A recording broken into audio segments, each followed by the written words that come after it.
నమస్కారం కృష్ణారావు గారు. అవిఆర్ టాక్స్కి పునఃస్వాగతం. మనం మామూలుగా అంటే అనేక సార్లు మన వీటిల్లో కూడాను అవిఆర్ టాక్స్లో డిస్కస్ చేసుకున్నాం. ప్రభుత్వాలలో ఐఏఎస్ ఆఫీసర్ల పాత్ర, వాళ్ళు ఎంత నిబద్ధతగా ఉన్నారు, వాళ్ళు దేనికి ఒకవేళ ఆఫీసర్లు ఏదైనా తప్పు చేస్తే వాళ్ళ మీదకి వివాదం పెట్టడము ఇది అంతా ఉంటుంది. బట్ స్విఫ్ట్గా ఎవరైనా ఆఫీసర్ మీద చర్యలు తీసుకున్నారా లేదా అనేటువంటిది ఇంతవరకు మనకి తెలియదు. అయితే ఇటీవల మనకి ఉత్తరప్రదేశ్లో ఈ సోలార్ దాంట్లో అభిషేక్ ప్రకాష్ అనే అతని మీద 5% కమిషన్ తీసుకున్నట్టు అని చెప్పి వదంతు వచ్చింది.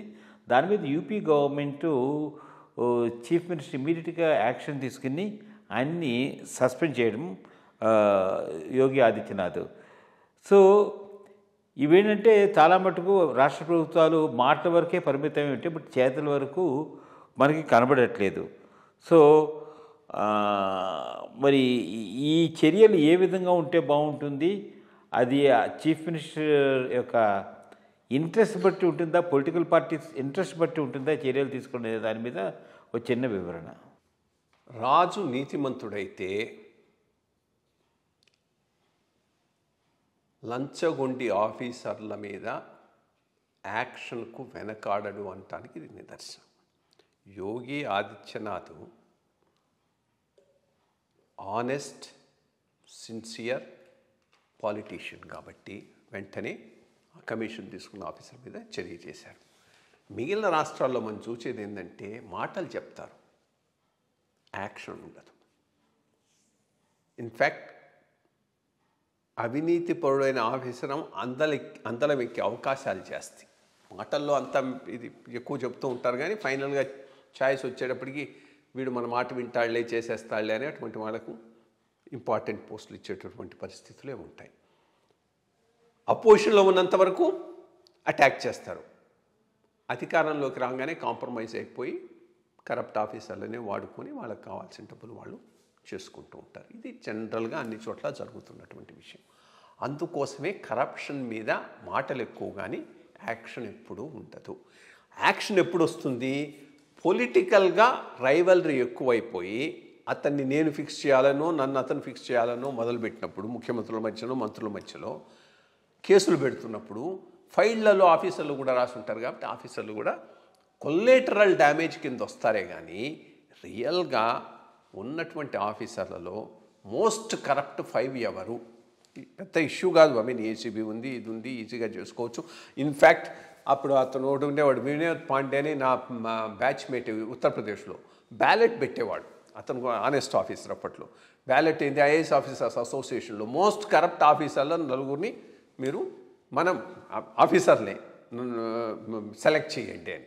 సో ఎట్లాగైనా చేయొచ్చు, ఏదో విధానం ద్వారా తెలుసు. మోస్ట్ కరప్ట్ ఫెలోస్ను ఒక 4-5 టార్గెట్ చేసి ఒక ఎగ్జాంపుల్ సెట్ చేయకపోతే ఈ అవినీతికి లిమిట్స్ లేకుండా పోతున్నది. ఇది టూ మచ్ అయిపోతున్నది. ఇప్పుడు సోలార్ దీనికి 8% కమిషను, 5% కమిషను తీసుకున్నాడని, ఇక్కడ ఇంకో ప్రాజెక్టుకు ఇంకో 8% కమిషన్ తీసుకున్నారని, దానికి ఇంకోటి తీసుకున్నది నార్మాలిటీ అయిపోయింది. తీసుకున్నప్పుడు అందరూ ఇదవుతుంది. ఇన్ఫ్యాక్ట్ ఒక ముఖ్యమంత్రి దీనికి సంబంధించిన ఇష్యూ చెప్తాను, పేర్లు చెప్పకుండా. ముఖ్యమంత్రి గారు ఆర్డర్ వేశాడు, జీవో రావటం లేదు. ఈ కన్సర్న్ కాంట్రాక్టరో వాడు మైనింగ్ వాడు పోయి ముఖ్యమంత్రి దగ్గర కంప్లైంట్ చేశాడు. సార్ మీరు ఆర్డర్ ఇచ్చినా కానీ అక్కడ కన్సర్న్ వాళ్ళు ఇంత మటుకు పెట్టలేదు, ఆ ఫార్మాలిటీస్ చూసుకోండి పోండే, అంత మాత్రం తెలియదా మీకు చెప్పి పంపించాడు ఆ ముఖ్యమంత్రి. సో ఈ రకంగా కరప్షన్ను టాలరేట్ చేయటానికి అలవాటు పడినటువంటి రాజకీయ నాయకుల నుంచి ఏదో జరుగుతుంది, దీనివల్ల కరప్షన్ ఎండ్ చేస్తారని అనుకోవటం మన భ్రమ. అంతటా ప్రభుత్వాలు కరప్షన్ మీద నడుస్తున్నాయి. పార్టీలకు ఫండ్స్ కావాలి, అవి తయారు చేసి ఇవ్వటానికి కరప్ట్ ఆఫీసర్లు కావాలి. కాబట్టి కొల్లేటరల్ డ్యామేజ్ కింద ఎవరో పొలిటీషియన్ను ఫిక్సప్ చేయాలన్నప్పుడు డ్యామేజ్ అయ్యేటటువంటి ఆఫీసర్లే కానీ, లైక్ మనం చూసిన ఎవరికి ప్రాబ్లంలో పడ్డా అట్లా పడ్డారే. రియల్గా మోస్ట్ కరప్ట్ వాళ్ళను టార్గెట్ చేసి ఫిక్స్ చేసినటువంటి ఉదంతాలు అయితే లేదు. ఇది చాలా అన్ఫార్చునేట్ థింగు. దీనివల్లనే కరప్షన్ విపరీతంగా పెరిగిపోతున్నది. నేను ఏదో మళ్ళా అక్కడైతే ఇది కానీ ఇది కాదు అని. And most of those people ఫైల్స్లో చాలా కేర్ఫుల్గా ఉంటారు. ఫైల్స్లో పట్టుకోవడం కష్టం. యాక్చువల్ కరప్షన్ చేసేవాడు ఎవడైనా 100 తడవలు ఆలోచిస్తాడు. ఈ ఫైలు ఒకవేళ ఎంక్వైరీకి వస్తే best way of getting out ఏంది అన్న టైప్లోనే చూసుకొని చేయటం జరుగుతుంది. సో ఇది యోగి ఆదిత్యనాథ్ గారిని ఈ విషయంలో అప్రిషియేట్ చేయాలి. ఆనెస్ట్ ముఖ్యమంత్రి ఉంటే ఆఫీసర్లు ఏ రకంగా భయపడతారనే దానికి ఈరోజు యూపీ నిదర్శనం.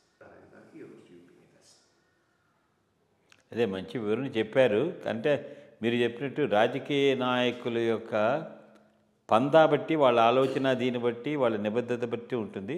బట్ ఈ కరప్షన్ దానికి కూడా ఇదివరకు మనం ఆంధ్రాలోనే ఎక్కడో చూసేవాళ్ళము. ఎవరైనా ఇది వచ్చి ఏమంటే అక్కడ ఫైల్ మీద నాట్ యాక్సెప్టెడ్ అని ఉండేది. ఫార్మాలిటీస్ కంప్లైంట్ అయిన తర్వాత నాట్ కాస్త నోట్ అయ్యేదని ఏదో జోక్స్ అవన్నీ వేస్తూ ఉంటారు. ఎంతవరకు తెలియదు. బట్ మంచి వివరణ ఇచ్చారు. యోగి ఆదిత్యనాథ్ లాగా నిబద్ధతగా ఉంటే ఐ థింక్ మనకి డెవలప్మెంట్కి బాగుంటుంది. బట్ ఎంతవరకు ఇవన్నీ అన్ని రాష్ట్రాల్లోనూ ఇంప్లిమెంట్ అవుతాయనేది చూడాలి. నమస్కారం.